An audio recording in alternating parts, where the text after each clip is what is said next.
Alright, this is just going to be the camera in my hand. No gimbal, no microphone. Sorry about that.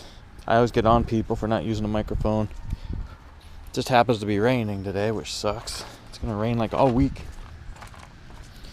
So this is our 1995 Honda Prelude. It's been lowered. It's static. It's in very good condition.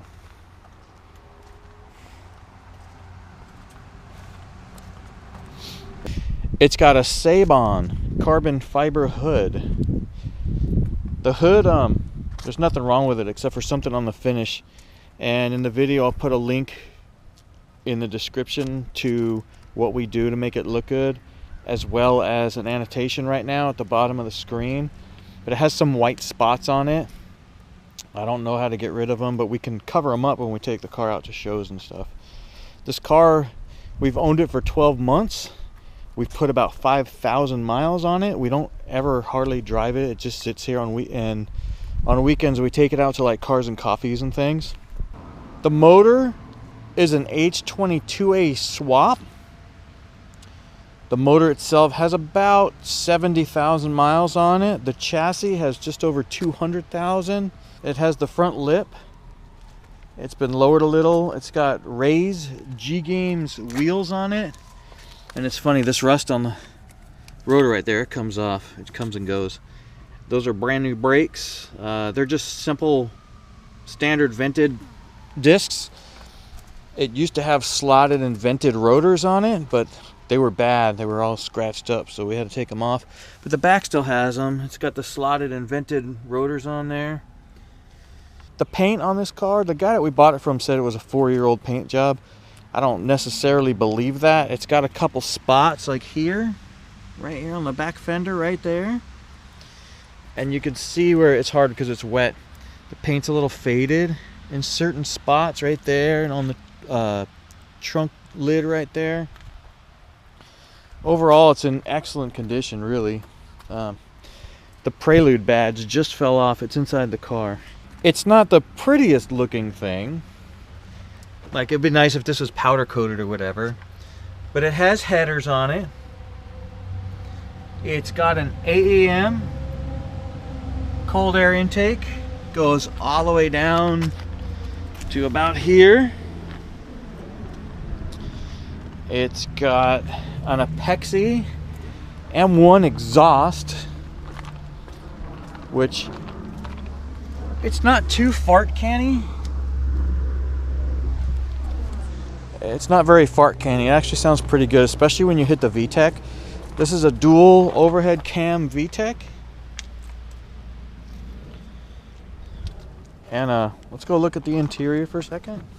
It's got a sunroof, but this is all like one piece, so when you open it, this whole thing goes. You can't like just slide that and have the glass there.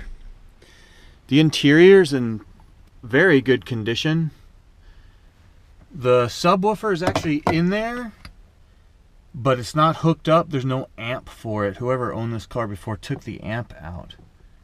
But it's in very good condition. There's Pioneer 3-ways back in there, but we left those covers like that.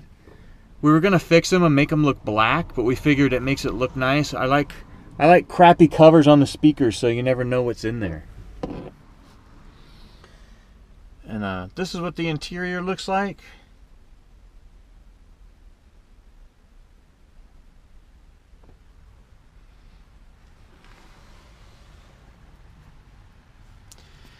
Only this one seat. This seat cover doesn't fit, but the only reason why it's here is just to protect the seat, because there's usually just one person driving it.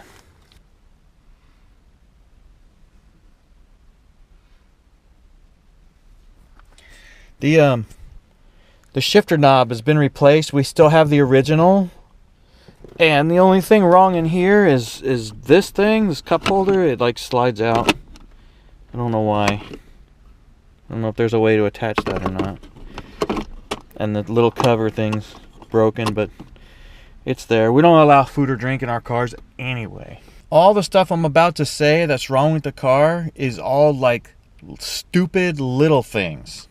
The air conditioner stopped working in the summertime, but we don't know if it's electrical or what, because this piece also stopped working. So this slider, which is like, I think that's a cable because the rest of this is electrical, it doesn't go cold or hot. It's just like on the vent. So I don't know if that just needs to be reconnected. That's one of the known issues inside of here. The other thing that stopped working, all this stuff used to work when we got this car. The cruise control stopped working. The driver's window, it actually worked. Sometimes it'll get stuck, and it's not the motor. Sometimes it'll go down and get stuck and stop, and it won't go anywhere, and you can hear the motor trying to do it. It's like it's hitting something inside the door. And you just slam the door and it'll work. The speedometer is off by a little bit. So, but it's not consistent. It's not like it's 10 miles an hour off or something. If you're doing 40, this might say 30. But as you go faster, it gets more accurate. So if you're doing 100, it usually says 100. But if you're doing 80, this thing might say 75 on it. The speedometer control is actually, you take this pipe off right here, the cold air, and it's straight down and it's on top of the transmission back there. I just can't get to it. I haven't had time to mess with this car much. And I think this is the cruise control box. So I don't know how to fix that type of stuff. It has a very, very tiny power steering leak, but it's not here at the motor, at the power steering pump. There's a couple hoses that go to the back, and it goes on top of exactly where the speedometer thing is. There's two little hoses back there. I forgot what it's called. It's like active steering, like it changes the steering ratio or whatever it is. They leaked just a tiny bit. It's such a little bit. One more thing that just happened to this car. My wife had this out the other day, and it's pretty small, and it's probably hard to tell on the camera. Some lady backed in and hit right here on the fender, and so it's kind of wet. There's a tiny scratch right here, and of course the fender's just kind of pushed in. Actually, just pushed the bumper and it looks good. It's just pushed in right here behind the headlight. We do have this front stabilizer type of thing that goes in here. It connects to these two bolts right here, and on the other side, this is a 19 millimeter or something like that, and it's one of those cross things. We'll show it. The guy we bought this from actually gave us a bunch of extra stuff that when he took it off the car. So it'll come with this thing that goes in that front part.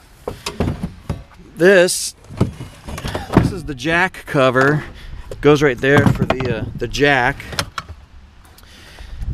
This car is static, but you can change the stiffness of the suspension with these tools right here that came with it.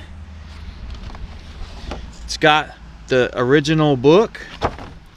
It's got in here one of those adapter things for a steering wheel. If you wanted to change the steering wheel, it's got the stock steering wheel on it.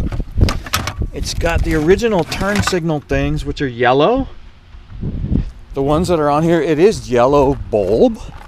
There's a yellow bulb in there, but it's a white lens. It looks nice and clean that way. But we got all the old stuff. There's two more resonators that are in the garage that we have that'll come with this car. It does not have an antenna. It has a Pioneer Bluetooth stereo with the USB, and the microphone for talking on the phone it's clipped onto the wiper thing. But you can easily just pop that off and pull it out if you wanted to. We just have it right here because it's easier to sit here and talk with the Bluetooth. And it's got Pioneer 3-ways all around. I don't know the wattage or anything on that type of stuff. Everything else works on this car. It's really fun to drive. It's pretty darn fast. If you're willing to accept those issues that are with it, which are real tiny issues anyway, then I hope you really enjoy this car and that you purchase this thing.